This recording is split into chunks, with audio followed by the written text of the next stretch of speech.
저는 부당한 일을 싫어하는 32살 샐러리맨 스구오 마사요시라고 합니다. 오늘은 얼마 전까지 제가 일하던 한 회사 이야기를 해볼까 합니다.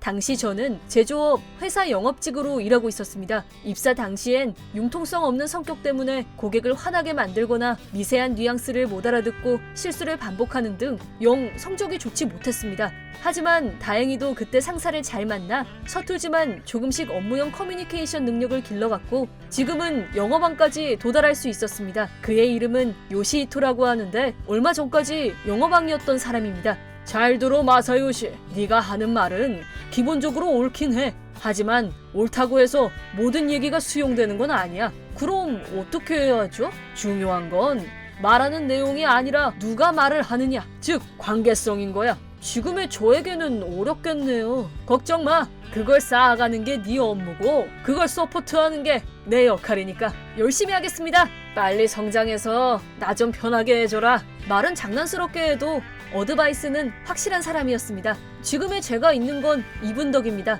하지만 제 실적이 올라간 후부터는 요시히토 씨의 표정이 어두워지기 시작했습니다. 이유를 물어도 대답해주지 않았고 은혜를 갚기 위해 저는 더 열심히 하여 영업실적 1위를 달성했습니다. 하지만 그날 이동이요? 왜 요시히토 씨가... 조직에는 여러 사정이 있는 거야. 너는 이런 바보 같은 일에 휘말리지 마라. 이건 그 후 소문으로 들은 얘기인데 타 부서에서 견원지간인 동기사원의 모함으로 직위를 강등당하고 자청과 다름없는 인사이동을 하게 되었다고 합니다. 그렇게 유능한 사람이 이렇게 될 수가 있는 건가? 그 후 저희 부서에는 새로운 상사와 멤버가 들어오게 되었습니다. 그건 바로 제 은인을 자천시킨 남자와 그 부하였습니다. 상사 이름은 코스이, 그 부하인 제 동기 이름은 요코도리입니다.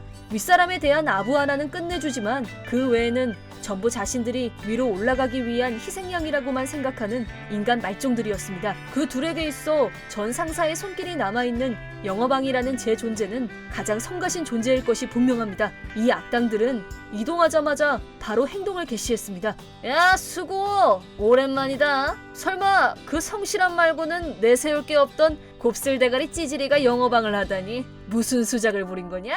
뇌물이냐? 야 너네 고객 중에 여자가 많던데 설마 몸으로 때우는 거냐?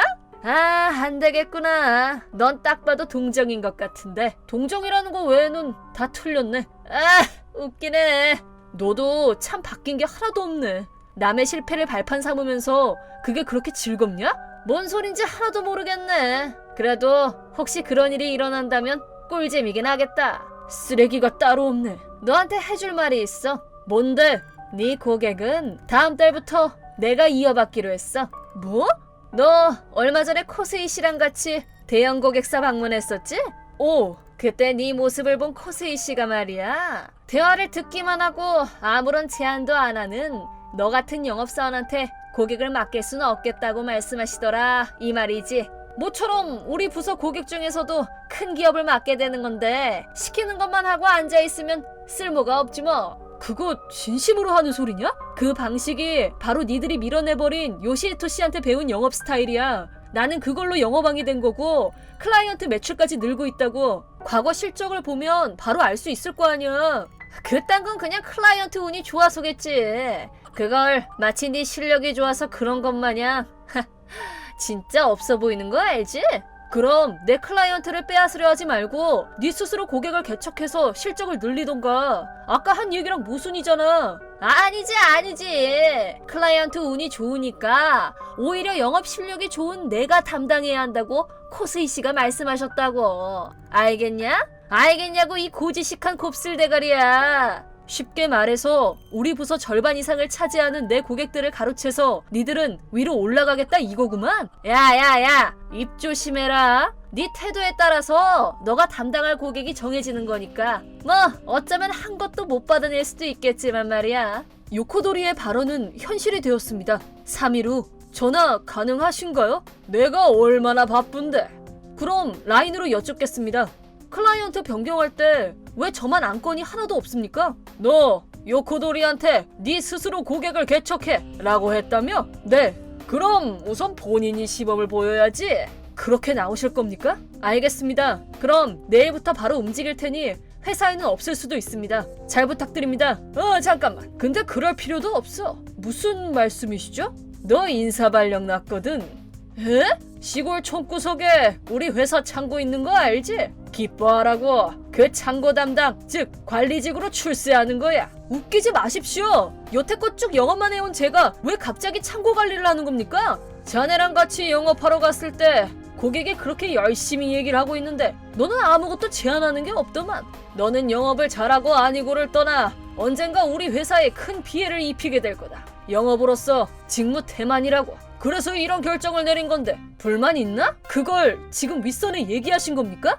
부하의 행동을 보고하는 게 관리직의 업무 아니겠나? 결국 제 인사발령은 취소되지 않았고 이대로 가면 저도 요시히토 씨처럼 좌천되고 맙니다. 저는 고민했습니다. 저 악당들에게 당하고만 있어야 하는가 하며 여기서 도망치면 그들이 원하는 대로 해주는 꼴인데 하지만 이대로 이 회사에 있어봤자 저 인간들이 계속 방해할 거고 그렇다면 다음날 인사이동 축하해 수고. 뭐냐 그 표정은.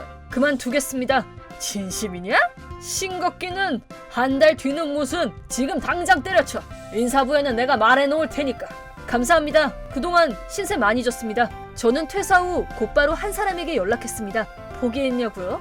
저를 누구라고 생각하십니까? 부당한 일을 싫어하는 포기하지 않는 남자 수구오 마사요시라고요. 그 악당들을 제대로 참교육할 겁니다. 한 달 후 바쁜 날들이 계속되었습니다. 그러자 예상대로 코스이와 요코도리에게 연락이 왔습니다.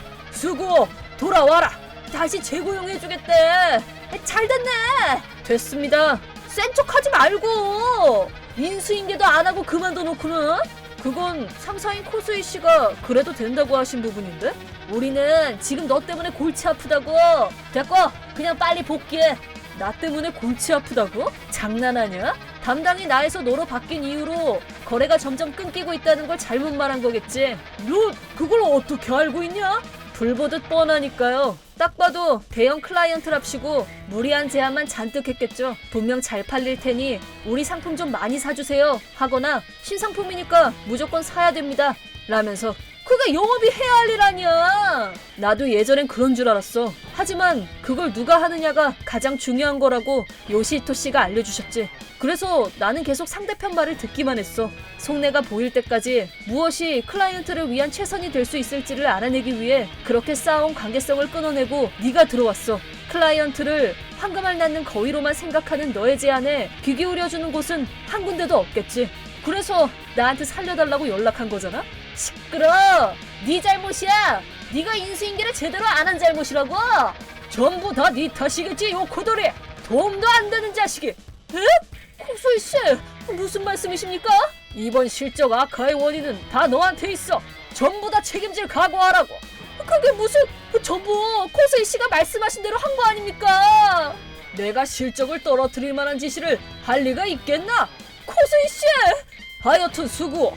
이놈한테 맡겼던 일은 전부 네가 해줘라. 물론 돌아오면 급여도 올려줄게. 내 오른팔이 되어 일해주지 않겠나? 아주 도마뱀 꼬리 자르기가 따로 없네요. 사회라는 건 약육강식의 세계라. 그렇죠.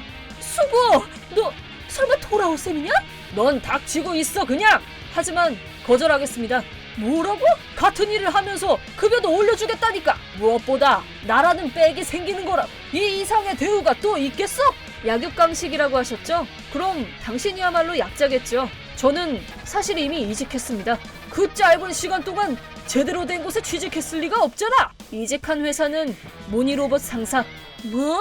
제가 담당했던 가장 큰 고객사죠. 퇴사 후에 혹시 영업직을 모집하고 있지 않나 싶어 연락을 했더니 바로 채용시켜 주셨습니다. 진짜로? 모니로봇 상사라면 며칠 전 우리랑 거래를 그만두겠다고 한 곳이 아닌가? 영업 담당이 조에서 바뀐 시점에서 거래하고 싶지 않다던데요? 네가 수작 부린 거냐? 어떻게 생각하든 상관없지만 말 조심하시는 게 좋을 듯한데요? 무슨 뜻이지? 귀사 담당은 이번 달부터 저로 바뀌니까요. 뭐? 물론 거래는 하지 않겠습니다. 이건 제 원한 때문이 아니라 타사와의 제안을 공평하게 심의한 결과입니다. 제안 자료를 봤는데 저희한테 과잉 재고를 떠넘기려고 안달난 그런 제안을 잘도 가져오셨던데요? 웃기지 마! 모니로봇 상사는 우리 부서 매출에 4만을 점유하고 있다고! 이 배신자야! 자기만 생각하는 이기적인 인간에게 듣고 싶은 말은 아니네요. 나도 거기로 가고 싶어. 야, 나도 좀 꽂아주라. 요코도리 이 새끼야! 이제 당신 말 들을 생각 없어. 지금까지 저질러온 악행들 싹 다 까발려줄게. 해봐. 넌 어떻게 되든 상관없다 이거냐? 어차피 이대로 가면 좌천 아니면 해보잖아. 그럼 나만 당할 수는 없지. 죄송한데 싸움은 다른 곳에서 해주시죠. 인수인계가 바빠서 이만. 안돼. 잠깐만. 살려줘. 임마. 수고야. 악당 차단. 그 후 잘린 꼬리가 된 녀석은 윗선에 코스이의 악행을 폭로했지만 코스이의 아첨으로 무마되어 요코도리는 자천되었습니다. 하지만 대형 클라이언트와의 거래가 끊겨서 매출이 격감하게 된 사실은 감출 수가 없어 결국 현장을 직접 봐야겠다고 임원들이 움직이게 되어 가장 먼저 저희 회사를 찾아왔습니다. 제가 담당으로서 대응했고 제 이전 담당이었던 여성분도 함께 동석해 요코도리와 코스이의 영업으로서의 부족함을 전했습니다. 그리하여 드디어 코스이가 악의 축이었음을 알게 된 임원들은 요코도리에게 다시 한번 사정 청취를 하게 되고 코스이의 과거 부정들을 철저하게 조사했다고 합니다. 그랬더니 부정이 왕창 나왔고 가장 심각했던 건 경비 부정 이용으로 그 액수는 10년 동안 수백만 엔에 달한다고 하니 놀랄 따름입니다. 아무래도 개인적인 유흥을 접대라고 칭해 계산하고 있던 듯하여 회사 측에서 정식으로 손해배상 청구를 했다고 합니다. 당연히 코스이는 징계해고되었고 사정을 알게 된 아내와 자식들에게도 버려져 혼자가 되었다고 합니다. 요코토리는 정보를 제공한 덕에 해고는 면했지만 제가 갈 뻔했던 창고로 자천되어 지금은 그곳에서 끝도 없이 짐 정리를 하고 있다고 합니다.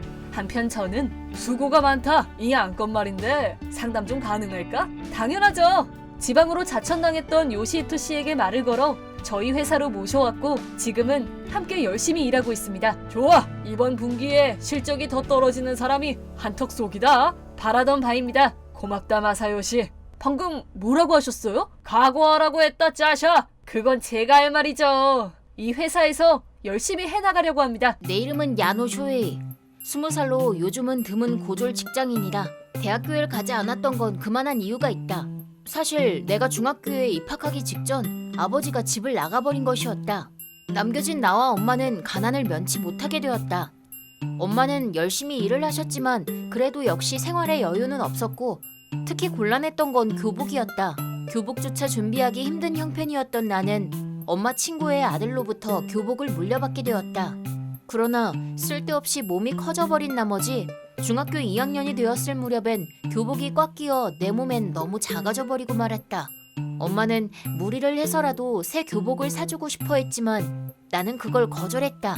결국 반에서 내 교복은 웃음거리가 되고 말았고 서서히 교실에선 쓸쓸히 지내는 일이 많아지게 되었다. 특히 같은 반 회장이었던 아키노 유우키로부터 놀림을 많이 받았었다. 그런 중학교 생활도 끝이 보이게 되고 졸업식을 목전에 두었던 어느 날 그 아키노로부터 이런 연락이 있었다. 야, 졸업식 끝나면 말이야. 다 같이 졸업여행을 가자는 얘기가 나왔는데 말이지. 넌 어떻게 할래? 아니야, 난 됐어. 그럴 여유도 없고. 역시 하긴 마지막까지 그 꽉 낀 교복 입고 있을 정도였지 참. 신경 꺼라. 그리고 그런 것까지 알고 있을 정도면 굳이 연락하지 마라 좀. 야야, 화내지 말고. 그런 널 위해 좋은 소식이 있다니까. 어? 아버지가 졸업여행 자금을 대주셔서 말이지. 무려 숙박비는 전원 공짜. 그거 참 대단하네. 역시 사장님은 다르구만. 별로 대단한 건 아니지만 뭐 네 기준에선 그럴 수도 있겠다.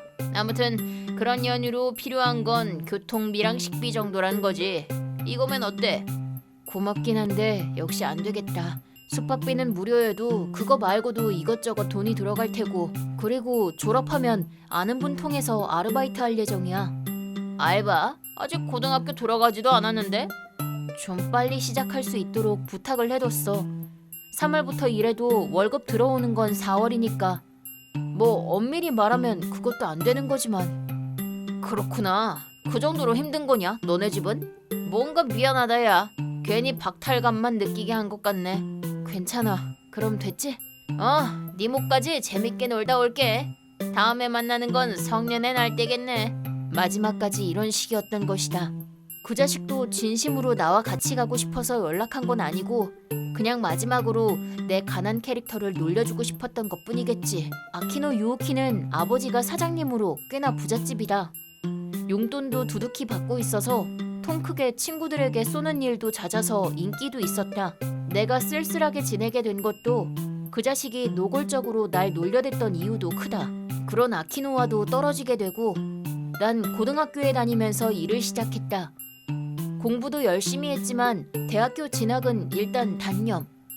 아르바이트 했던 곳에 그대로 취업을 하게 되었고 그로부터 2년 뒤 난 20살이 되었다. 졸업 후에도 자격증 공부 등을 열심히 해서 그럭저럭 수입도 늘어나 더 이상 가난하진 않게 되었다. 그리고 성년의 날이 가까워졌을 무렵 한 5년 만에 아키노로부터 연락이 왔다. 오랜만이다. 잘 지냈냐? 나 기억하지? 오랜만이네. 중학교 졸업하고 처음이지 아마? 벌써 그렇게 됐나? 그립다 야. 네가 그 꽉 낀 교복으로 계속 학교 다니던 거 기억난다. 그런 일도 있었구나. 그래서 무슨 일인데? 너 성년의 날 행사 나올 거야? 일단 그럴 생각이야. 진짜? 성년의 날 땐 수트 입어야 되는데? 알고 있어. 교복도 못 썼었는데 수트 살 수 있어? 아니면 내가 갖고 있는 거 빌려줘도 되는데. 전부 명품 브랜드니까 좋은 추억이 될 거야. 친절도 하셔라. 근데 괜찮아. 수트는 나도 가지고 있어. 일할 때 가끔 입기도 하거든. 일? 대학은? 안 갔어. 헐, 요즘 시대에 고졸? 좀 불쌍해지는데. 설마 이런 소리 하려고 연락한 거냐? 아니야. 화내지 마. 성년의 날 행사 끝난 다음에 파티룸을 빌려서 동창회 하기로 했어. 그것 때문에 연락한 거야. 그럼 본론만 말해라 좀. 덕분에 휴식 시간 너랑 연락하다가 다 보내버렸어. 엄청 빡세네. 영세 기업 직원이란 건. 5년이 지나도 정신 연령은 그대로인 것 같았다. 솔직히 어이가 없어서 화도 안 났다. 그리고 성년의 날 행사가 끝나고 동창회장으로 갔더니 야, 수트는 제대로 된 핏으로 입고 있잖아. 딱 봐도 싸구려 같지만. 이런 상태다. 진짜 안 변했다. 아키노는 명품으로 보이는 수트를 입고 있었지만 글쎄 그닥 귀티는 안 나 보인다.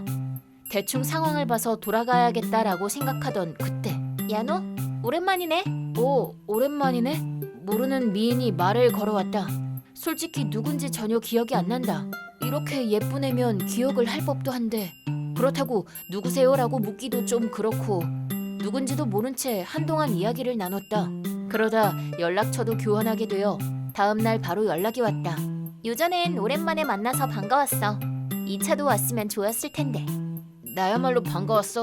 2차 같은 데는 나랑 잘 안 맞아서 그냥 집에 갔어. 그런 부분 하나도 안 변했네. 저기 야노 말이야. 나 전혀 기억 못하고 있지? 알고 있었어? 진작에. 말 걸었을 때도 멀뚱멀뚱대다가 한창 이야기하는데도 계속 어떻게든 기억해내려고 했었지? 미안. 사실 하나도 기억이 안 나. 그게 나 중학교 때 친구도 별로 없었고. 아무리 그래도 전혀 기억을 못한다는 건 좀 너무한데? 진짜 미안. 사실 이름도 대화명 보고 알았어. 토모미라는 이름은 알았는데 성이 뭐야? 사와키. 그때랑 똑같아. 에? 사와키? 기억났어? 응, 기억났어. 근데 진짜? 말도 안 되는데? 무슨 뜻이야? 아니 그때는 좀 미안하지만 그렇게 눈에 띄는 애가 아니었던 것 같아서 겉모습도 엄청 많이 변했어. 변했다는 건 어떤? 굉장히 예뻐졌어. 고마워. 야노도 멋있어졌어. 아니야, 난 별로 안 변했어. 그렇지 않은데. 맞다. 2차 때 아키노가 말했었는데 봄에 동창들 몇 명 모여서 바베큐 하러 가자고 하더라. 야노도 같이 가자. 내 이름은 사와키 토모미. 20살 대학생이다. 중학교 땐 사정이 좀 있어서 공부만 하며 보냈고 외모도 그닥 별 볼 일 없었다. 하지만 그런 나도 어렴풋이 첫사랑은 하고 있었다. 당시 같은 반에 있던 야노를 좋아했던 것이다. 교복이 작아서 다들 놀리기 일쑤였지만 반대로 말하면 그만큼 키가 컸다는 소리고 공부도 운동도 평균 이상, 우등생이었다. 그런 그를 동창회에서 다시 만났을 땐 솔직히 두근거렸다. 그야 외모도 멋졌고 벌써 일을 하고 있어서인지 다른 남자애들보다 침착하고 여유가 있어 보이는 느낌이었다. 그래서 나도 모르게 먼저 연락처를 전해줬고 거리를 좁히려 했다. 그 덕분인지 그와는 점점 가까워질 수 있었지만 그러나 한편으로는 다음 주 바비큐 토mom이 올 수 있어? 응, 갈 생각이야. 그럼 말이야, 내 차로 같이 안 갈래? 요전에 새 차 뽑았어. 고마워. 근데 괜찮아. 왜? 전철로 가게? 여기서 좀 떨어져 있어서 힘들 텐데. 난 야노랑 같이 갈 예정이라. 야노? 그 꽉 낀 교복 야노? 중학교 때 일이지. 근데 그건 재밌었지. 지금 생각해도 걸작이었어.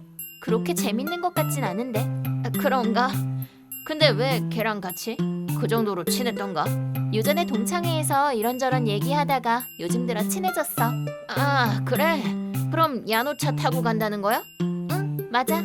걔가 타는 차는 뭐 안 봐도 싸구려 중고겠지. 내 차가 승차감은 더 좋을 텐데. 글쎄, 무슨 차 타는지는 몰라. 난 애초에 차는 잘 몰라서 탈 수 있으면 아무거나 괜찮아. 아무거나 괜찮으면 내 차 타. 내 차 타는 편이 더 재밌을 거야. 그렇게 하자, 어? 고맙지만 역시 됐어. 이미 야노랑 선약이 되어 있으니까. 성실하기도 해라. 그런 점이 귀엽지만. 그래, 고맙다. 그럼 그날 보자. 이런 식으로 동창회에서 오랜만에 본 이후로 종종 아키노가 들이대고 있다. 최소한의 답장만 하고 있는데 그게 상대방한테는 잘 전해지지 않는 것 같다. 고야 아키노는 중학교 때 촌스러웠던 날 노골적으로 놀려대고 있기도 했고 본인은 모를 거라 생각하지만 내가 없는 데서 내 욕을 하던 것도 알고 있다. 어릴 때의 일이니까 질질 끌고 싶진 않지만 아키노는 지금도 전혀 어른스럽질 못해서 역시 나랑은 안 맞는 것 같다. 그리고 바베큐 당일 야노랑 함께 바베큐 장소로 향했고 재미있게 놀다 오려 했는데 아키노가 계속 내 주변을 맴돌아서 전혀 즐겁지 않았다. 가장 즐거웠던 건 야노와 단둘이었던 차 안이었다. 그 다음날 또 아키노한테서 연락이 왔는데 결국 나도 폭발해버리고 말았다. 어젠 언제 간 거야? 갑자기 사라져서 깜짝 놀랐어. 미안. 나도 야노도 다음날 출근 시간이 빨라서 먼저 돌아갔어. 야노랑 사귈 거야? 글쎄, 모르겠어.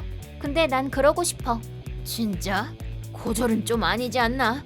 앞날에 희망이 없잖아. 아키노가 상관할 바는 아니지 않나? 아니, 솔직히 더 괜찮은 남자 있잖아. 예를 들면 나. 그건 아키노 쪽이 더 부자니까?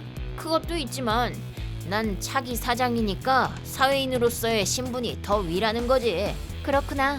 네가 향후 아버님 뒤를 잇는다는 거네. 그래, 맞아. 앞날 짱짱하지? 즉, 미래엔 내 부하가 된다는 거네. 어? 우리 아버지는 사와키 그룹의 사장이야. 너희 아버지 회사가 아마 그 사나그룹에 있지 아마? 야야, 무슨 농담을. 우리 아버지 본 적 있지? 그럼 진짜로? 응. 참고로 나도 뒤를 이을 예정이야. 내 남편이 아니라 내가 직접. 이제 우리 둘 다 어른이니까 이참에 자기 입장이란 걸 제대로 자각한 관계로 있는 게 어때? 알겠어. 알겠어? 알겠습니다. 이런 사건이 있던 걸 토모미와 사귀고 얼마 된 후에 들었다. 아무래도 터져나오는 웃음을 참을 수 없었다. 심지어 이 이야기는 여기서 끝난 게 아니었다. 이건 대학에 다니던 친구한테서 들은 얘긴데 토모미한테 있는 쪽 없는 쪽 다 팔게 된 아키노는 그 후 술에 쩔어서 살게 되었고 거기서 끝나면 다행이었지만 무려 그 후에 그대로 음주운전으로 사고까지 내고 말았다. 아버지에게 혼날 대로 혼난 아키노는 카드와 용돈 등을 그대로 몰수당했다고 한다. 그것 때문에 친구들도 서서히 등을 돌리게 되고 지금은 차마 눈 뜨고 봐주기도 힘든 모습이 되었다는 것.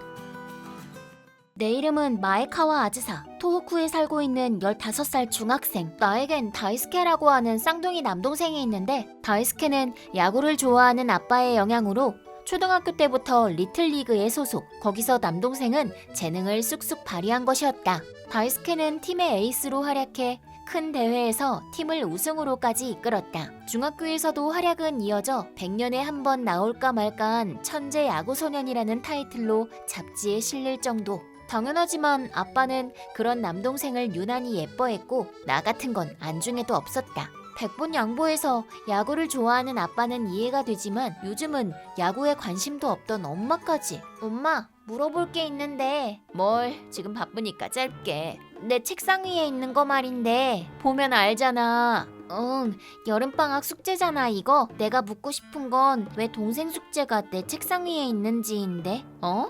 옆에 메모도 같이 놔뒀는데? 이 다이스케 숙제도 부탁해 라는 거? 그거. 이게 대체 무슨 소리야? 네가 본대로야. 다이스케 숙제까지 네가 좀 해둬. 아니 왜? 숙제는 본인이 해야지. 별 수 없잖니. 다이스케는 올해 중학교 마지막 여름이니까 연습이 바빠서 숙제 같은 거 할 시간이 없잖아. 아무리 그래도 왜 내가? 달리 해줄 수 있는 사람이 없잖아. 뭐 어때? 너희 학년도 같겠다. 어려운 거 아니지? 그러니까 나는 숙제를 2배로 하라는 거야? 나도 수험생이라 수험 공부도 해야 되는데? 수험생은 무슨? 어차피 뭐 외고나 과고 들어갈 수 있는 것도 아니잖아. 너 성적도 그냥저냥이고 다이스케처럼 추천 입학이 확실할 정도로 뭐 특별히 재능이 있는 것도 아니고. 추천 입학이 확실하면 자기 숙제는 더더욱 자기가 해야 하는 거 아니야? 거 쫑알쫑알 말 많네. 동생을 위해 누나가 좀 해줄 수도 있는 거지. 아무튼 그 숙제는 네가 해둬야 해. 알겠니? 이렇게 남동생이 본격적으로 주목을 받게 된 즈음부터 엄마의 태도도 노골적으로 변해갔다. 지금은 우리 집에서 나는 거의 투명인간 취급. 나는 생활에 필요한 최소한의 것들만 주어지고 부활동이든 뭐든 외부 활동을 하려고 해도 돈이 든다는 이유로 허락받을 수 없었다. 그런 나에게 있어 유일한 취미라고 할 수 있는 게 피아노였다. 그렇다고 해도 피아노가 집에 있는 건 아니다. 근처에 살고 있는 엄마의 여동생, 그러니까 내 이모의 집에 가서 피아노를 배우고 있다. 친절하고 어릴 때부터 나에게 잘해주는 내가 제일 좋아하는 이모. 쉬는 날엔 이모 집에 가서 피아노를 배우는 게 소소한 즐거움이었다. 그리고 여느 때와 다름없이 이모 집에 있던 나에게 엄마로부터 깜짝 놀랄만한 연락이 왔다. 아즈사, 들어봐. 다이스케 진짜 대단하다니까. 무슨 일인데? 얼마 전에 여름 대회가 끝났잖아? 응. 그 시합을 보던 유명한 고등학교 감독이 다이스케한테 꼭 우리 학교로 와줬으면 합니다 라고 스카우트 제안이 왔다니까. 그렇구나. 대단하네. 고시엔 대회 단골로 나가는 명문 고등학교래. 학교는 도쿄에 있는 곳이래. 그럼 다이스케는 중학교 졸업하고 도쿄에 가는 거야? 그래야겠지. 그래서 말인데 우리도 아예 도쿄로 이사 가기로 했어. 어? 아빠도 도쿄 본사에 전근 요청 내기로 했어. 이래저래 기대가 되네. 잠깐만, 난 이 근처 공립고등학교 지망하고 있었는데 이제 와서 지망학교 바꾸는 건 좀 힘들어. 아, 넌 안 와도 돼. 어? 도쿄 생활은 아무래도 생활비도 더 들어갈 테고 너한테까지 들어갈 돈은 아무래도 좀 무리가 있을 거고. 그럼 난 어떡하라고? 이모네서 같이 지내. 지금도 어차피 거기에 있지? 짐은 보내줄 테니까 아예 거기서 살아. 잠깐만, 너무 갑자기 그러면 어떡해. 이모 사정도 있는 건데. 괜찮아. 이모네는 애도 없고 차라리 잘 된 거 아니야? 내 이름은 오카모리 나오코. 38살로 가정주부이면서 집에서 피아노 교실을 열어 운영 중이다. 난 불이민 관계로 아이는 없지만 그런 내게 아주 예뻐하고 있는 조카가 있다. 아즈사는 어릴 때부터 나를 잘 따르는 아이라 마치 내 친딸처럼 대하고 있다. 아즈사는 내 영향으로 피아노를 시작했다. 솔직히 특별히 재능이 있다거나 한 건 아니지만 그런 건 아무래도 좋아. 딸 같은 아이와 피아노를 통해 교감할 수 있는 건 그 무엇과도 바꿀 수 없는 행복 그 자체였다. 그런데 전부터 신경 쓰이던 건데 아무래도 아즈사는 집에서 좀처럼 인정받지 못하고 있는 것 같다. 이 아이로부터 직접 들은 건 아니지만 은연중에 어렴풋이 눈치는 채고 있었다. 그리고 어느 날 여느 때와 다름없이 우리 집에 와 있던 아즈사가 언니와 연락을 한 뒤 말도 안 되는 이야기를 꺼낸 것이다. 언니 부부는 다이스케만을 데리고 도쿄에 간다고 한 것. 당연하지만 나 역시 언니에게 연락해 추궁했다. 언니, 지금 아즈사한테 들었는데 농담이지? 농담? 아즈사를 두고 도쿄로 간다는 거 말이야. 농담 아닌데? 마침 너한테도 아즈사를 좀 부탁하려고 하고 있던 참이야. 무슨 말도 안 되는 소리를 하는 거야? 왜? 너 아즈사 예뻐하잖아. 걔도 널 잘 따르는 것 같고. 그런 얘기를 하는 게 아니잖아. 지금 언니가 무슨 소리를 하고 있는 건지 알기나 해? 애한테 널 버릴게 라고 한 거라고. 아무리 그래도 우리도 형편이 넉넉지 못하니까 도쿄 같은 데 안 가면 되는 거잖아. 그럴 순 없지. 다이스케한테는 엄청난 찬스인 거잖아. 아무리 그래도 남은 애 하나를 버린다니 미친 거 아니야? 그야 애기 땐 둘 다 이뻤지. 근데 이렇게까지 차이가 나버리면 당연히 우선순위라는 게 생기는 거잖아. 아즈사가 뭐라도 하나 재능이 있었으면 얘기가 달라졌겠지만 재능? 그런 걸로 아즈사를 버린다고? 아우 시끄러. 애도 없는 게 알고는 있는 거야? 다이스케가 프로 선수가 되면 억 단위로 연봉을 받을 수도 있는데 그런 기회를 저 재능도 없는 애 하나 때문에 놓칠 수는 없는 거잖아. 됐어. 내가 사람을 잘못 알고 있었나 보다. 알면 됐어. 그래. 더 이상 너 같은 부모 밑에 아즈사를 방치했다간 애만 더 불쌍해지겠어. 이렇게 아즈사를 맡게 된다. 설마 내 언니가 이런 부모였다니. 불행 중 다행인지 아즈사도 지금의 이 상황을 받아들여서 금방 우리 집에 적응한 듯 보였다. 뭐 언니 같은 부모 곁에 있었으니 당연한 걸지도 모른다. 남편도 그렇게 염원하던 딸이 생긴 듯해서 완전 딸바보 상태. 과정은 순탄치 못했지만 어찌됐건 결과가 좋은 쪽으로 흘러갔다고 생각했다. 그리고 세월은 흘러 아즈사는 고등학생이 되었다. 피아노는 계속했고 학교에서는 경음악부의 키보드 연주를 하는 듯하다. 즐겁게 음악을 할 수 있다면 그걸로 된 거다라고 생각하고 있었는데 나의 이런 기대는 좀 다른 의미로 뒤집히게 된다. 이모. 무슨 일인데? 아직 학교 아냐? 지금 점심시간. 집에 가서 말하려 했는데 참을 수가 없어서. 그렇게 좋은 일이 있었어? 응. 나 지금 작곡하고 있는 거 알지? 응. 내가 몇 번이고 들려달라고 해도 안 들려주는 그거 말이지? 미안. 왠지 좀 부끄러워서. 아무튼 만든 곡을 시험 삼아 콘테스트에 내봤는데 설마 최우수상 받았어. 어머 진짜? 너무 축하해. 오늘은 좋은 데 가서 외식해야겠다. 아싸. 딱 방금 전 연락이 와서 제일 먼저 이모한테 얘기해주고 싶어서. 눈물 날라 그래. 잠시만. 오바야. 근데 정말 다 이모 덕분이야. 솔직히 연주하는데 재능도 없는데 끝까지 가르쳐줘서 그 덕분에 음악을 계속할 수 있었어. 에휴, 이건 다 네가 노력한 결과야. 그쪽으로 재능이 있을 줄은 나도 몰랐어. 재능이라니까 왠지 좀 쑥스럽네. 최우수상이라고 해도 그저 그런 아이돌용 작곡 수준일 거고 그냥 이번에 운이 좋아서 그랬던 걸 거야. 아니야. 이걸 계기로 새로운 경험을 하게 될 거야. 이 소식을 듣고 나는 핸드폰을 부여잡고 엄청나게 울었다. 내 인생에서 가장 자랑스러운 일이라고까지 생각되었다. 아즈사한테는 그렇게 말했지만 확실히 이번 최우수상 하나 받은 걸로 바로 프로가 될 수 있다거나 한 건 아니다. 이대로 프로의 길로 올라설 수 있을지 없을지도 애매하다고 생각했다.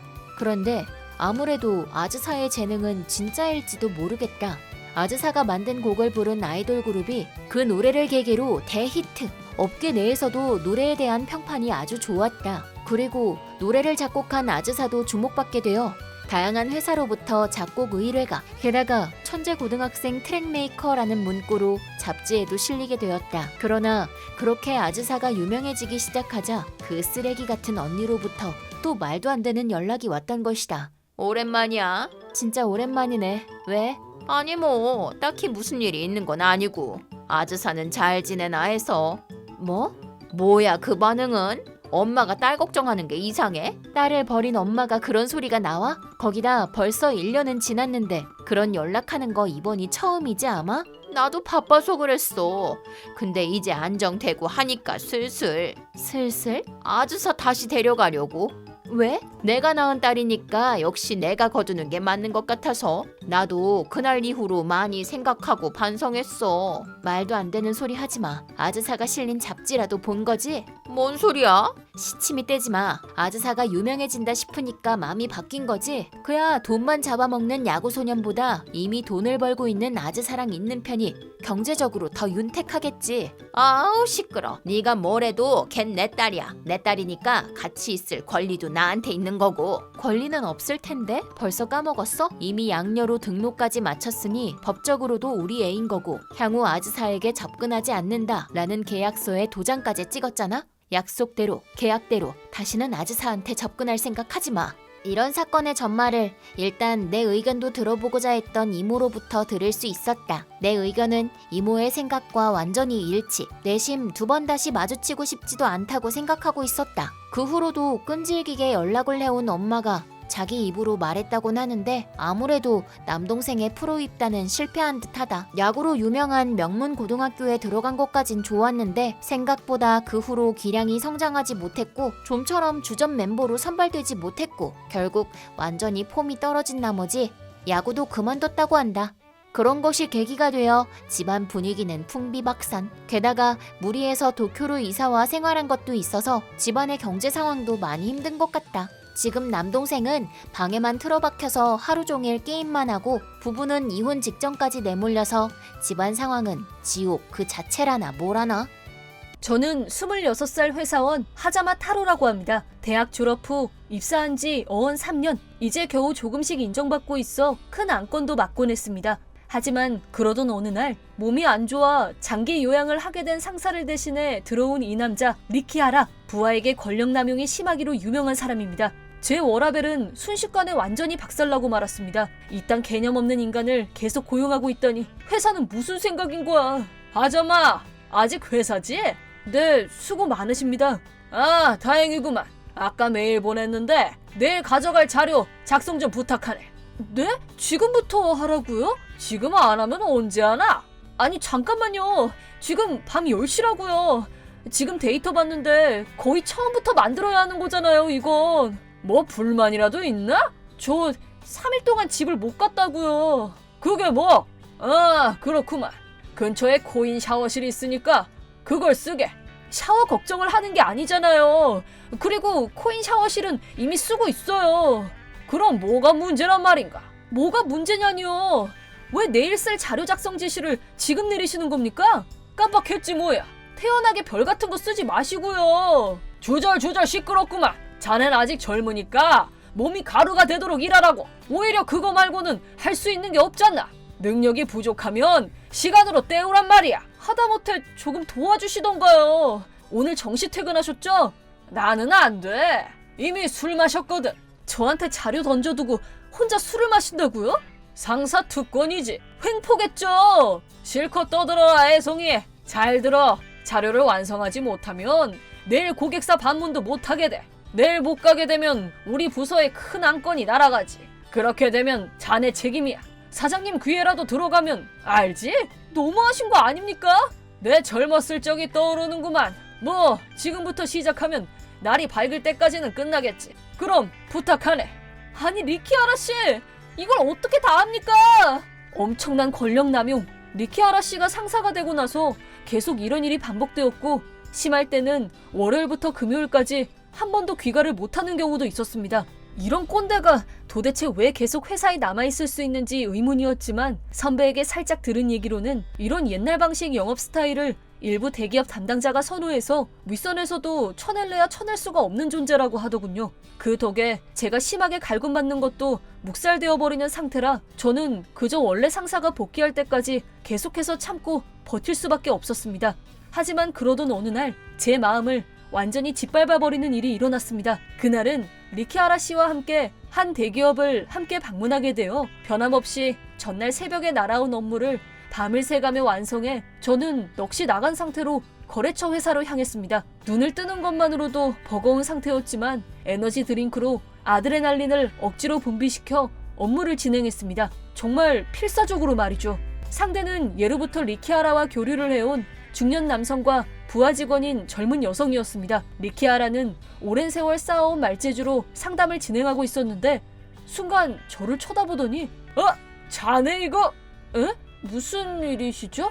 몰라? 자네 머리에 10엔짜리 탈모가 생겼어. 네? 이것 좀 보세요. 리키하라는 제 후두부를 붙잡고 앞으로 꾹 기울여 거래처 사람들을 향해 들이밀었습니다. 자네 20대에 그건 큰일 아닌가? 여자친구가 없다고 혼자 너무 많이 하고 있는 거 아닌가? 이런 머리로 부끄럽지도 않나 보네. 하지 마세요. 그 후로도 계속 탈모 얘기로 저를 조롱했습니다. 돌아갈 때 화장실에서 확인해보니 정말 원형 탈모가 있었습니다. 리키하라로 인한 스트레스가 원인인 건 명백했습니다. 주말에도 여는 병원에 가서 진찰받아보니 스트레스를 줄이지 않는 이상 방법이 없다고 하길래 그럼 당신이 그 미친 상사를 마비시키는 주사라도 좀 놔주던가 라는 비현실적인 말을 입 밖으로 꺼낼 정도로 제 정신이 피폐해져 있었습니다. 회사를 갈 때마다 야! 10엔 탈모 납신다! 큰 소리로 그러지 마세요. 500엔 정도로 거지면 또 알려달라고. 언제든 두피 마사지 해줄 테니 말이야. 마사지라는 명목으로 머리를 때리고 힘 조절도 못하는 인간의 이런 행동이 그저 제 스트레스를 높일 뿐이라는 걸 뻔히 알고 있으면서 그 후로도 리키아라의 괴롭힘은 끝나지 않았고 그에 비례하게 제 탈모 부위는 계속해서 커져만 갔습니다. 그러던 어느 날 예전에 친하게 지내던 선배가 연락을 해왔습니다. 고생 많지? 업무 끝났을 텐데 미안해. 잠깐 연락 돼? 네, 괜찮아요. 아직 회사에 있거든요. 뭐? 아직 회사라고? 일이 안 끝나서요. 요새 가장 늦게까지 남아있다고 들었는데 괜찮아? 괜찮지는 않네요. 일이 너무 많으면 좀 줄여달라고 상담해보는 건 어때? 상사가 리키아라 씨예요. 그 사람? 네, 그건 몰랐어. 그럼 아마 다음 주 주말 얘기도 못 들었겠네? 뭐 하나요? 실은 직원 가족들까지 껴서 바비큐 파티를 하기로 했는데 각 부서마다 도우미를 고르고 있거든. 거기에 제 이름이 있다는 거군요. 아마 리키아라 씨가 멋대로 써놓고 너한테는 입 다물고 있었나 보다. 참가시키기 싫었던 건가? 아니요, 그냥 깜빡했을 뿐일걸요. 매번 직전에 연락을 하는 걸 보면 너한테 식재료 구매 좀 부탁하려고 했는데 일이 너무 힘들어 보이니 그냥 내가 할게. 아니, 그래도 그건 제가 죄송하죠. 신경 쓰지 말고. 오히려 지금 네 상황이 더 걱정돼. 설마 이런 시간까지 야근하고 있을 줄이야. 심지어 야근 수당도 안 붙어요. 뭐? 안 붙는다고? 인건비가 올라간다는 이유로 이제 지금 안 된대요. 그건 어떻게 좀 해야 되겠는데? 내가 노동청에 말해볼까? 감사합니다. 그래도 그냥 마음만 받을게요. 리키아라 씨한테 찍히기라도 하면 선배까지 어떻게 될지 몰라요. 아니, 그래도 얼마 전에 둘째 낳았다고 하셨죠? 그 아이들을 위해서라도 선배는 그냥 편하게 일하셨으면 좋겠어요. 저는 아직 독신이라 어떻게든 되겠죠. 아무것도 못해줘서 미안해. 그래도 무슨 일 있으면 말해.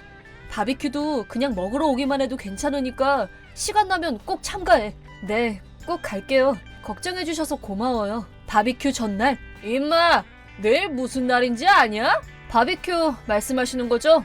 에? 뭐야? 누구한테 들었냐? 직원들 대부분이 가는데 저도 소문 정도는 듣죠. 뭐야 재미없게. 뭐 자네는 역할이 있으니 먹지도 못하겠지만. 식재료 담당 말씀하시는 거죠? 그거 여러 가지 이유로 면제받기로 했어요. 뭐? 야 임마, 어딜 멋대로 손 놓고 있어? 손 놓은 거 아닙니다. 도우미 담당분께도 허락 받았단 말이에요. 어딜 건방지게, 이 대머리 자식아! 너 때문에 이렇게 된 거잖아. 그렇게 찾아온 당일, 이제는 원형을 넘어서 무슨 대륙 같은 형태로 커진 탈모를 감추기 위해 모자를 쓰고 파티 장소로 향했습니다. 하자마, 왔구나. 다행이네. 자, 먹어. 감사합니다. 맛있다. 미치루 언니가 구웠다고. 혹시 자녀분이에요? 미치루랑 루나야. 야, 하자마 타로라고 해. 반가워. 으갸. 이건 안 돼. 루나, 그러면 안 돼. 큰일 날 뻔했네. 모자를 고쳐 쓴 그 순간, 야 임마, 잘 마시고 있냐? 이 탈모 자식아! 갑자기 배후에서 술을 든 리키아라가 나타났습니다. 그리고 술을 못 마시는 제 입에 알코올을 들이부었습니다. 다들 주모! 이 근사한 탈모 좀 보게. 이게 바로 원형 탈모라고 하는 거야. 어라, 뭔가 어질어질하네. 큰일 났다. 취한 것 같은데. 하자마! 괜찮아? 알겠다. 대머리 찾기 게임이구나. 네 딸내미냐? 똑똑하네. 맞아. 대머리를 찾아라. 뭐 이런 거지. 찾았다. 어디? 그 말이 끝나자마자 시간이 그대로 멈췄다고 동료가 말해줬습니다. 안 돼, 루나! 대머리 발견. 그 자리에 있던 모두가 대머리잖아. 대머리다.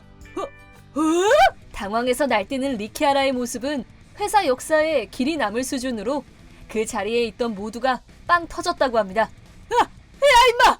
내 머리 내놔! 이 망할 꼬맹아! 닥쳐 이 대머리 새끼야! 대머리 새끼? 권력 남용에 술 강요에 적당히 해야 할 거 아니야. 내가 너 때문에 스트레스로 죽을 것 같아, 대머리 새끼야. 그러는 너도 머리 빠지고 있으면서? 내 탈모 원인은 너라고. 너 때문에 이번 달은 집에 3번밖에 못 갔어. 딱 3번. 어느 부서가 상사는 정시에 퇴근하면서 부하만 야근을 시켜. 좋은 클라이언트? 그게 뭐 어쨌다고. 회사가 너를 소송 못한다면 내가 노동청에 직접 신고해서 네 직장생활 아주 끝장을 내줄게. 그리고 그건 네 머리가 아니야. 그냥 가발이라고. 주제를 알고 나대야지, 이 빡빡머리 탈모 새끼야. 말 잘했다 하자마. 당신의 횡포는 이제 지긋지긋해. 진짜 탈모가 어디 젊은 사람 탈모를 욕하고 있어? 리키아라에게 불만이 잔뜩 쌓였던 사람들의 질타에 무너져 내린 리키아라는 니들 각오해라! 라는 유치하기 짝이 없는 멘트를 남기고 도망쳐버렸다고 합니다. 한편 저는 있는 힘껏 욕을 날린 후 하자마! 동료들의 부축을 받아 어떻게든 집에 갈 수 있었습니다. 조금씩 술이 깨 이성을 되찾은 저는 큰일 났네. 치기에 그랬다고는 해도 리키아라한테 그런 말을 뱉어놓고 그냥 넘어갈 수는 없겠지. 저는 해고나 자천을 각오했습니다. 하지만 다음날 사태는 생각도 못한 방향으로 흘러갔습니다. 야, 하자마! 너 이 새끼 쓸데없는 말 하지 마라. 예? 아침부터 어디 계십니까? 그건 네 알 바 아니고 지금도 인사랑 노무에서 네 얘기 들으러 갈 건데 진짜 아무 소리도 하지 말라고. 무슨 말씀을 하시는 건지. 그러자 얼마 안 있어 인사와 노무분들이 찾아왔습니다. 대형 클라이언트로부터 연락이 와서요. 무슨 연락이죠? 하자마 씨가 리키아라 씨와 함께 방문했을 때 그 시벤 탈모라고 망신을 준 적 없으십니까? 그때 그 일이구나. 실은 그 자리에 있던 젊은 여성분이 너무 심했다고 판단해 윗선에 얘기하셨다는데 그게 저희 쪽까지 전달이 됐거든요. 클라이언트 측에서는 오랫동안 담당해 오신 분을 제외하는 쪽으로 움직인다고 하는데 저희 측에서도 진위를 확인해야 하니 말씀 좀 해주실 수 있을까 해서요. 그게 어떻게 된 거냐면 저는 지금까지 리키아라가 해온 모든 언행을 상세하게 설명했습니다. 인사와 노무 쪽에서도 어느 정도 눈을 감고 있었다고는 하지만 이렇게 심각한 상황일 줄은 상상도 못했는지 정말 죄송하다고 연신 사과하셨습니다. 끝났습니다. 쓸데없는 말 안 했겠지? 네, 그저 있는 사실을 그대로 말했을 뿐이에요. 안건이 너무 많아서 2시간이나 걸렸습니다. 뭐? 나는 닥치고 있으라고 말했네만. 안심하세요. 당신 탈모 얘기는 안 했으니까요. 그딴 건 지금 중요한 게 아니잖아. 뭐 그럼 그것도 말하고 올까요? 쓸데없는 짓 하지 마. 근데 정말 웃기지 않나요? 설마 부하 탈모를 웃음거리로 삼던 사람이 알고 보니 훌륭한 대머리였다니. 대머리라고 하지 말라고. 정말 근사한 가발이십니다. 히코마로도 놀라 자빠지겠어요. 시끄러 임마. 조용히 안 해? 그래도 탈모여도 재취업은 가능할 거예요. 탈모에게 관대한 나라라서 다행이네요. 잠깐! 재취업이라니 무슨 소리냐? 여태껏 당신이 조용히 넘어갈 수 있었던 건 당신한테 대형 클라이언트가 붙어 있었기 때문이지. 하지만 당신의 이번 기행 때문에 상대 쪽 담당이 바뀌게 되었어. 소문이란 건 엄청 빠르게 퍼지니까 다른 기업도 당신을 상대하지 않게 되겠지. 즉, 당신은 일 잘하는 빡센 상사에서 그냥 권력 남용이나 하는 쓰레기가 되었다는 말이야. 그런 인간을 회사가 계속 써줄 것 같아? 설마 해고? 내가? 말도 안 돼! 곧 잘리게 되실 겁니다. 그 나이 먹고 대머리의 권력 남용으로 인한 해고. 뭐 재취업은 어렵겠지만 힘내십시오. 웃기지 마! 하자마, 네가 잘 좀 말해봐. 내가 뒤 봐줬잖아.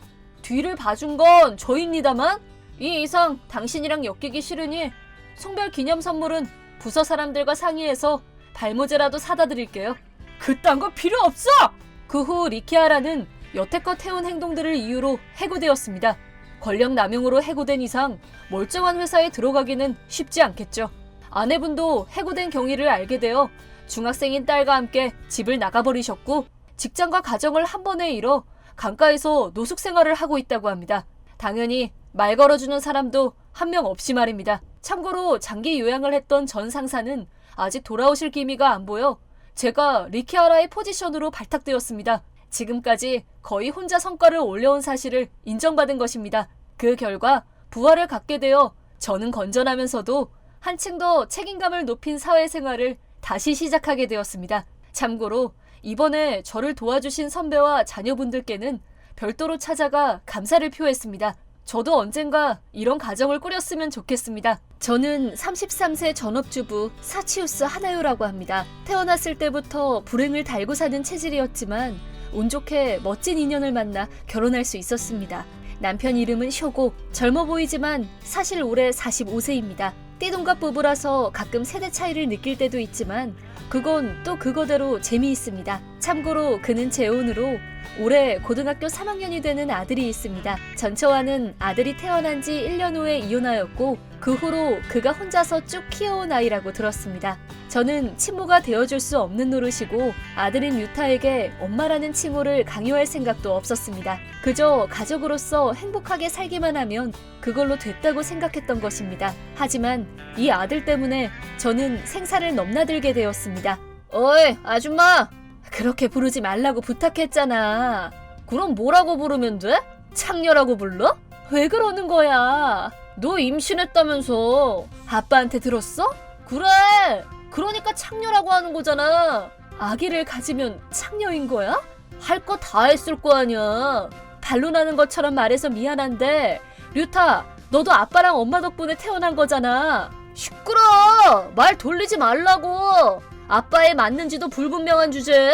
나는 네 아빠의 아내야. 뱃속의 아기는 네 아빠 아이가 맞고 네 동생이라고. 그딴 거 필요 없어. 알겠냐? 나을 생각하지 마라. 이건 명령이야. 왜 그런 말을 하는 거야? 동생이 생기는 게 그렇게 싫어? 응, 싫어. 애초에 너 같은 여자랑 결혼하는 것 자체를 반대했었다고. 그런데 애까지 낳겠다고? 난 절대 못 받아들이니까 그렇게 알아. 왜 그렇게까지. 나는 가족으로 같이 잘 살고 싶을 뿐이야. 내가 속을 것 같냐? 아빠 유산을 노리고 그런 거 아니야. 유산? 그럴 리가 없잖아. 말로는 무슨 말이든 다 하지. 네가 안 왔으면 전부 다 내 몫이 되는 거였는데 설마 다들 유산이 줄어드니까 나랑 뱃속의 아이까지 싫다는 거야? 당연하지, 이 멍청한 년아. 빨리 집 나가. 안 나가면 진짜 큰일 날 줄 알아. 류타는 아빠 앞에서는 착하고 공부도 운동도 다 잘하는 모범생 아들이지만 저와 단둘이 되면 보시는 것처럼 사람이 바뀌어 버립니다. 하지만 그 이유가 상속받을 유산이 줄어들기 때문이라는 건 몰랐습니다.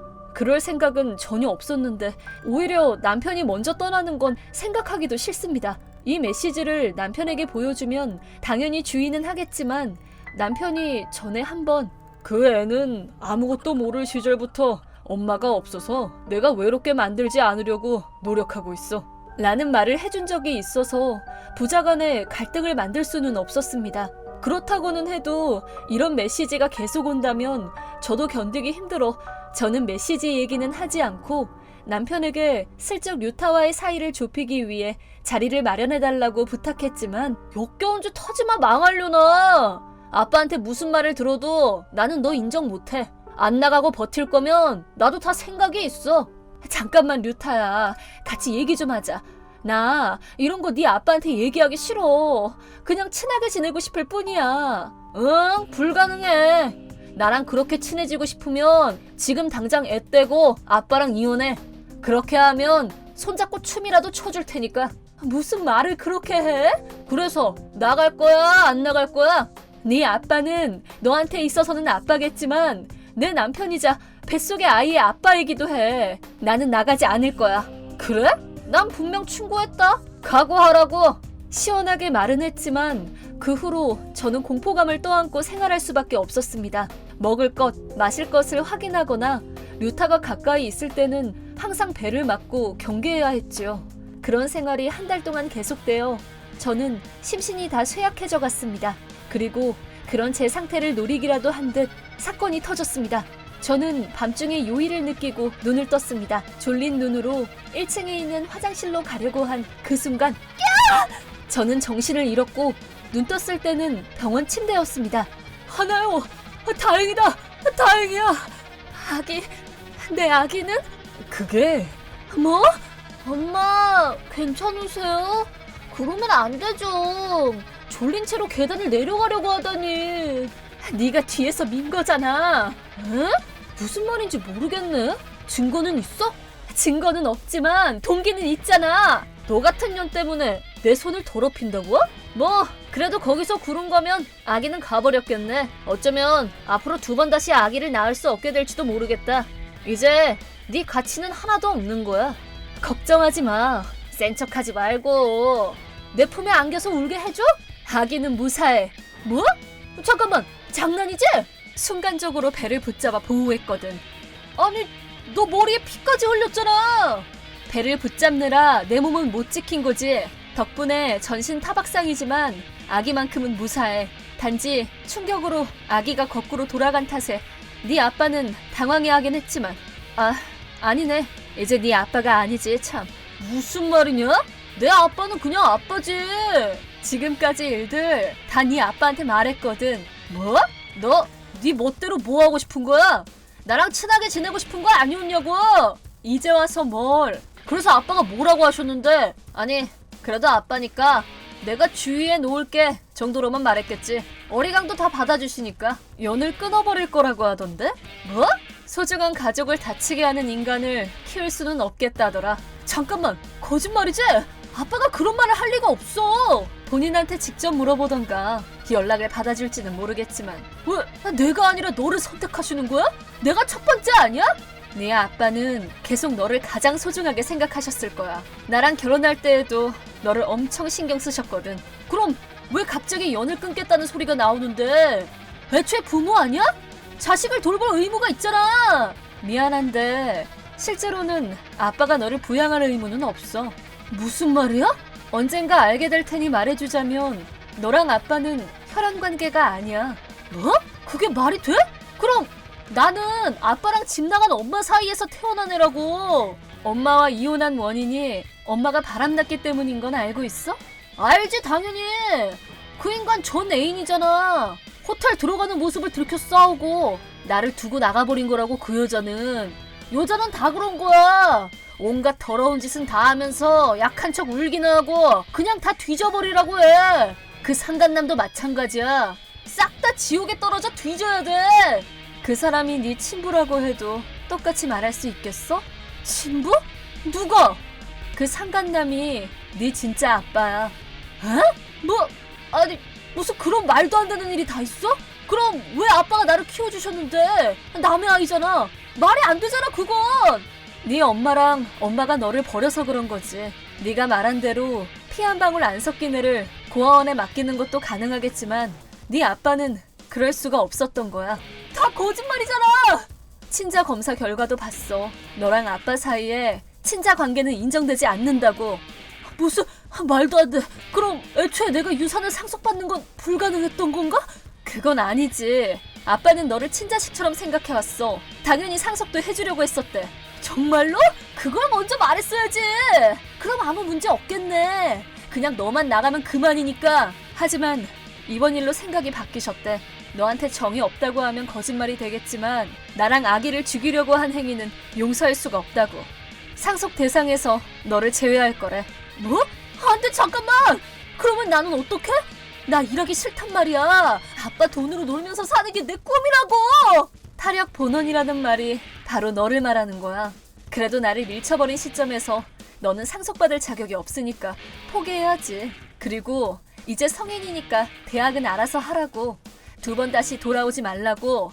지금 이 메시지를 옆에서 본 아빠가 그렇게 전하래. 뭐? 아니, 잠깐만. 그걸 아빠한테 보여준 거야? 당연하지. 밀려 넘어져서 심신이 다 망가진 상태로 어떻게 너랑 단독으로 얘기를 하겠어. 아니야, 아빠. 나 조금 외로워서 그런 거야. 그래서 살짝 장난친 거라고. 핑계는 듣고 싶지 않다고 하시네. 내가 태어나기 전에 짐 정리해서 나가래. 난 어떻게 살아가란 말이야. 네가 알아서 해야지. 미안해, 사과할게. 용서해줘. 동생도 당신도 다 소중하게 대할 테니까. 미안한데 이제 너는 살인기로밖에 안 보여. 돈에 눈이 먼. 싫어. 쫓아내지 마. 부탁이니까. 병원에 민폐야. 그럼 안녕. 그 후 남편이 잠깐 돌아갔더니 류타가 엉엉 울며 아빠 제발 귀여운 아들을 쫓아낼 거냐고 딱하게 여겨서 오냐오냐 하며 키워놨더니만 내 소중한 아내와 아이에게 그런 짓을 하다니 지금 당장 나가라! 아빠! 류타의 간청에도 불구하고 차갑게 집에서 내쫓아버렸다고 합니다. 참고로 그 후에 저를 밀친 살인미수 혐의로 체포되어 기소될 예정이라더군요. 한편 저는 몇 개월 후 대망의 첫째를 출산했습니다. 정말 미안해 아가. 무사히 태어나줘서 고마워. 그렇다고는 해도 저는 이번 사건은 따지고 보면 류타를 홀로 남긴 친부모 때문이기도 하다고 생각합니다. 성인이 연애를 하는 건 자유지만 아이가 생기면 책임이 따르죠. 그걸 제대로 염두에 두고 행동해야 하지 않을까요? 내 이름은 노마루 나노, 28살. 남편인 류타와는 회사 동료로 만나 사귀게 돼 반년 전 결혼했습니다. 하지만 같이 살고 있진 않아요. 결혼하자마자 회사로부터 류타에게 전급 명령이 내려왔기 때문입니다. 하지만 그것도 1년 정도의 예정이었고 저도 하고 있는 일이 있었으니 단신부임 형태로 잠시 떨어져서 따로 생활하게 되었습니다. 남편과 만나는 것은 보통 한 달에 한 번꼴입니다만 절망적으로 요리를 못하는 남편을 위해 매 주말 냉동해 두고 먹을 수 있는 반찬을 보내고 있었습니다. 떨어져 지내는 생활도 그럭저럭 잘 흘러가고 있었는데 어느 순간부터 제가 생활하는 집에서 좀 이상한 일이 일어나게 된 것입니다. 또 식재료가 없어진 것 같은데?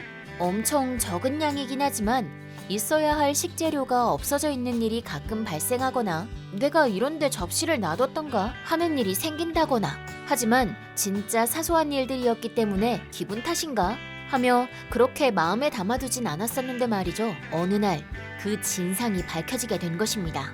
그날 저는 1박 2일 일정으로 출장이 있어서 캐리어를 끌고 집을 나섰습니다. 하지만 고객의 사정으로 인해 스케줄이 변경되어 출장이 연기되어 버린 거죠. 할 수 없이 캐리어를 끌며 저녁에 집에 돌아오니 다녀왔습니다. 에? 누구? 당연하지만 제 구두가 아닙니다. 도둑? 누구야? 아니, 뭐 이런 뻔뻔한 도둑이 있지? 하지만 거실 문을 열고 얼굴을 내민 건 아는 사람이었습니다. 형님? 나노? 구두의 주인은 류타의 누나, 즉 제 시댁 형님인 레나 씨였던 것입니다. 저희 집에서 뭐 하고 계신 거예요? 그건 내가 할 말이야. 오늘 안 돌아오는 건 아니었어? 아니, 그걸 어떻게 알고 계신 거예요? 류타가 그랬어. 나노가 오늘 집에 안 돌아온다고 해서 왔더니만. 잠깐만요. 전 아무 얘기도 들은 게 없는데요? 류타가 괜찮다고 했어. 이 집 번화가에서 가깝잖아. 거기서 술 마시고 집까지 가려고 하면 시간도 꽤 걸리고 취해서 그러고 있으면 위험하잖아. 그러니까 네가 없을 땐 이 집 쓰고 있었어. 저는 지금까지 집에 있었던 이상한 일들을 생각해냈습니다. 그 말인즉슨 몇 번이고 왔었단 소리네요. 안 돼? 류타가 괜찮다 그랬으니까 아무 문제 없잖아. 문제가 되죠. 멋대로 냉장고에 있던 것들 드시거나 한 적 있으시죠? 그리고 애초에 전 류타한테 아무것도 못 들었다니까요. 시끄럽네 진짜. 네가 그렇게 류타한테 시끄럽게 구니까 귀찮아서 류타도 아무 말 안 한 거 아냐? 저한테 이야기도 없이 들어온 건 형님이잖아요. 적어도 미안하단 말 한마디 나와야 되는 것 아닌가요? 뭐? 왜 내가 올케 따위에게 미안하다고 해야 되는 건데? 그럼 나가주세요. 제가 집에 돌아온 거니까요. 너 제정신이니? 이렇게 예쁜 사람이 술도 취해 있는데 밤길에 내보내려고 하는 게 말이 되니? 큰일이라도 당하면 어쩌라는 거야? 난 류타가 이 집을 써도 된다고 했으니까 오늘 이 집은 내 거잖아. 그게 맘에 안 들면 네가 나가. 잠깐만요. 문 열어주세요. 무슨 생각이신 거예요 진짜. 날 내쫓으려고 하니까 그렇지. 오늘 하룻밤 노숙이라도 해보지 그래? 아니, 방금 전까지 여자 혼자 밖에서 큰일이라도 당하면 어쩌냐고 했던 사람이 그건 나한테 해당하는 거지. 너 같은 절벽은 아무도 관심 없으니까 안심해. 그 절벽이랑 결혼한 건 당신 동생인데요. 하여간 류타는 왜 이런 지점투 같은 애랑 결혼한 거야 대체? 나도 당신이 좋아서 당신 동생이랑 결혼한 게 아니란 말이야. 류타, 형님이 우리 집을 쓴다는 얘긴 못 들었는데? 너 오늘 출장은? 고객 사정으로 연기되어서 집에 돌아온 길이야. 그랬더니 형님이 너무 당당하게 나오더니 나 내쫓겼는데? 헐, 진짜? 그럼 내가 지금 거짓말하게 생겼니? 네가 괜찮다고 했으니까 오늘은 자기가 우리 집을 써도 된다고 하잖아. 류타도 뭐라고 좀 해봐. 그건 뭐 상관없긴 한데 이렇게 되는 게 귀찮아서 나누한테는 아무 말 안 하고 있던 건데 출장 연기라니. 아, 재수가 없네. 뭐? 지금 그쪽을 신경 쓰는 거야? 보나마나 누나 심기 건드렸지? 그럼 누나는 절대 안 지려고 든단 말이야. 나노가 포기하고 오늘 다른 데서 자. 어차피 오늘 외박할 예정이었잖아. 내 집이 코앞에 있는데 집주인인 내가 다른 데 가야 하는 거야? 구야, 누나를 밤에 내보내면 위험하잖아. 나는 오늘 치마 입었어? 바지. 그럼 괜찮잖아. 무슨 뜻이야? 형제가 아주 하나같이. 그래도 가족이잖아. 아무리 친해도 지킬 건 지켜야지. 아니, 그 전에 그렇게 친하지도 않은데. 알았어. 내가 알게 된 이상 이런 건 더 이상 안 돼. 형님한테는 더 이상 오지 말라고 말해둬. 그날 아주 단단히 못을 박아뒀다고 생각했는데 또 다른 날 집에 돌아가니 다녀와. 뭐야? 불? 저는 서둘러서 119에 신고했고 소방차가 도착해서 현장을 확인했는데 이거 불난 게 아니네요. 네? 연기가 난 원인은 이거네요. 그때 소방대원분께서 보여주신 것은 무려 바퀴벌레 약? 연기로 벌레 잡는 그거? 연기가 진정되길 기다렸다 집 안에 들어가니 거실이며 안방이며 곳곳에 바퀴벌레 약이 놓여져 있었던 것입니다. 심지어 침대도 엉망이고 옷장도 열린 채로 유독가스를 퍼뜨리다니 정신 나간 거 아니야? 해충을 잡기 위한 살충제이니만큼 당연히 그 성분엔 사람한테도 유해한 게 들어있죠. 그러니까 이런 걸 쓸 때는 사전에 최대한 집안 물건을 빼놓던가 영향이 안 가도록 정리를 한 뒤에 쓰는 게 원칙이거늘. 이건 완전 테러잖아. 범인은 그 사람밖에 없어. 형님, 저희 집에서 바퀴벌레 약 퍼뜨리셨죠? 소방차까지 부르고 아주 쌤통이다. 보고 계셨어요? 해충이 제대로 박멸이 되는지 안 되는지 확인해야 하잖아. 해충? 저 말인가요? 너 말고 누가 있어. 내가 술 마시고 들어와서 편하게 있는 걸 방해한 해충씨? 당신이 퍼뜨린 연기 때문에 침대 매트리스며 옷이며 싹 다 못 쓰게 되었단 말이에요. 어떻게 책임지실 거예요? 내 할 바 아니지 뭐.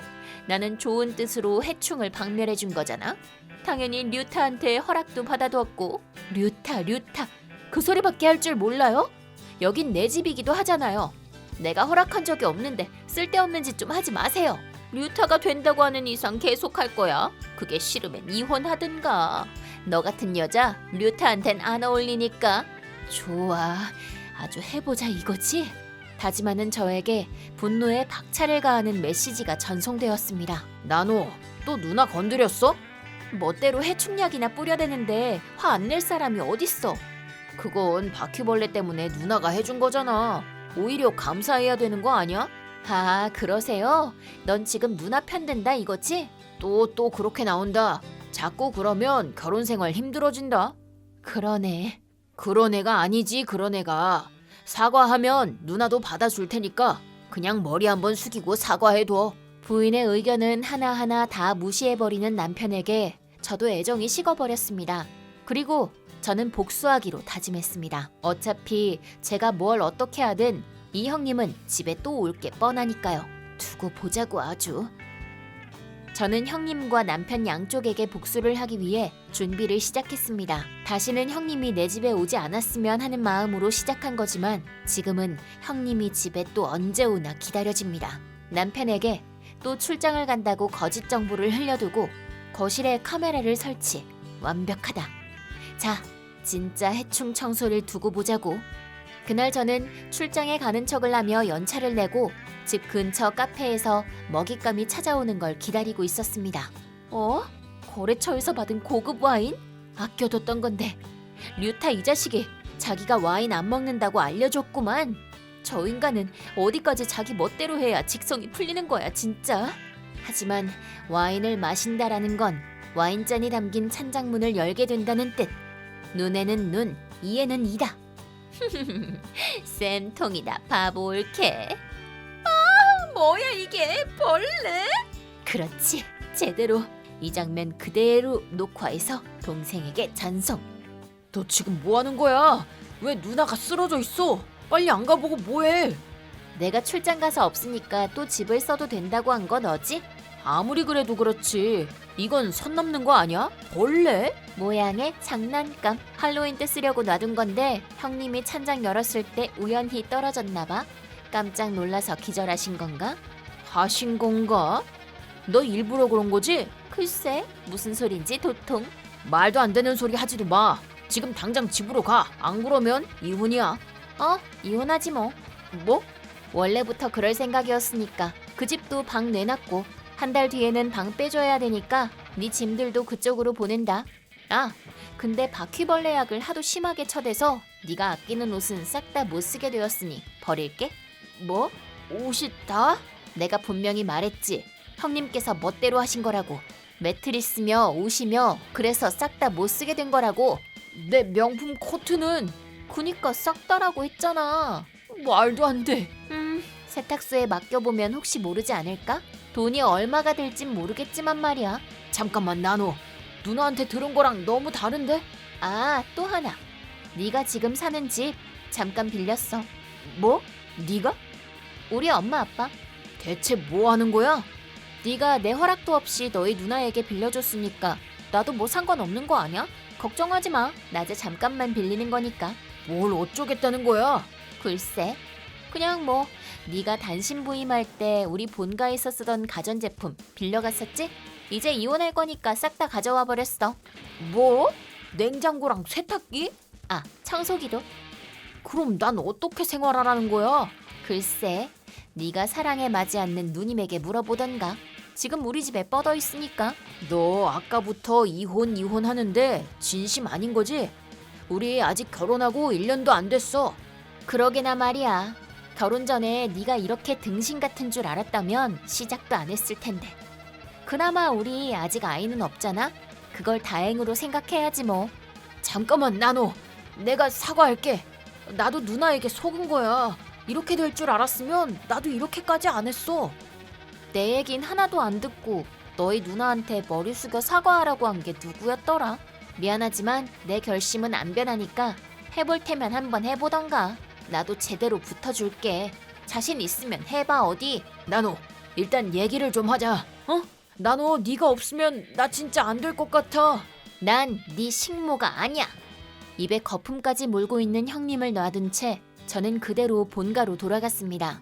본가에는 남편의 방에서 가전제품을 회수해온 부모님이 계셨고 네가 만들어 놓은 반찬도 싹 다 먹어버리고 왔어. 방이 어찌나 더러운지 아주 돼지우리가 따로 없더라. 두 분 다 질려버린 표정이었습니다. 그 후 저는 변호사를 통해 남편과 이혼, 사태를 알게 되신 시어머님께서 연락이 와 사과를 하시긴 했지만 관계를 되돌릴 생각은 없다고 전해드렸고 나도 그렇게 뻔뻔한 부탁을 할 생각은 없어요. 우리 애들이 정말 몹쓸 짓을 했어요. 죄송합니다. 라며 진심으로 사죄해 오시면서 위자료 명목이라고 500만 엔을 전달해 오셨습니다. 이 돈은 받을 수 없어요. 시어머님께서 잘못하신 게 아니니까요. 그 두 놈한테 다 받아낼 거니까 받아주세요. 시어머님의 진심에 압도당해 봉투를 받아들였습니다. 이 사태의 원흉이었던 둘은 그로부터 시부모님께 엄청나게 혼이 나고 본가에서 생활하던 형님은 부모랑 떨어져 사는 게 얼마나 힘든지 느껴봐라 라며 집에서 쫓겨났다고 합니다. 그때까지 집에 생활비를 한 푼도 보태지 않고 번 돈은 전부 자기만을 위해 써왔던 형님은 첫 자취생활에 벌써부터 기가 다 빨렸다든가 뭐 제일 힘든 건 찬장문을 열 때마다 벌레가 떨어지지 않을까라는 공포에 매번 떨어야 하는 거겠지만요. 한편 류타는 제가 더 이상 음식을 보내지도 않게 되고 물론 부모님으로부터 손절당했기 때문에 전혀 도움도 받지 못하고 그 결과 식사는 외식에만 의존, 점점 돈이 없어지자 편의점 도시락을 찾게 되고 체중이 늘어남에 따라 몸 상태는 점점 악화. 심지어 이번 이혼에 대해 제가 회사에 보고했기 때문에 회사 사람들로부터 은근히 따돌림을 받게 되어 정신적으로도 피폐해진 결과 회사에도 안 오게 되었습니다. 남매 2명 싸잡아서 복수 완료!